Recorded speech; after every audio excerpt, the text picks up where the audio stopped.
Welcome to new series of cooking videos. இந்த சீரீஸ்ல இந்த வீக் ஃபுல்லாவே ஹல்வா ரெசிபிஸ் தான் பார்க்க போறோம். 20 நிமிஷத்துல இன்ஸ்டன்ட்டா கோதுமை மாவு வச்ச அல்வா எப்படி செய்யறதுன்னு பார்க்கலாம் வாங்க.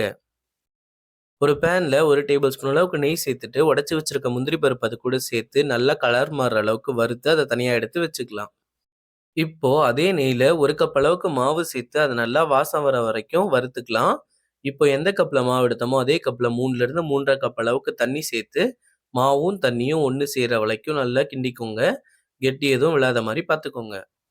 இப்போ அதுல நான் கொஞ்சமா ரெட் ஃபுட் கலர் ஆட் பண்ணியிருக்கேன். நீங்க வேணான்னா அவாய்ட் பண்ணிக்கோங்க. மாவு தண்ணியோட சேர்ந்து நல்லா வெந்து வந்துகிட்டே இருக்கட்டும்.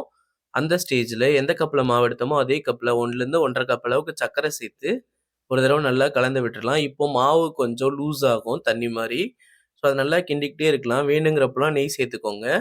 நான் கொஞ்சமா நெய், கொஞ்சமா ஏலக்காய் பவுடர் சேர்த்து ஒரு தடவ நல்லா கிண்டி விட்டுக்கிட்டே இருக்கேன். ஒரு 15 நிமிஷத்துல இந்த மாரி பேன்ல ஒட்டாம வந்துரும்.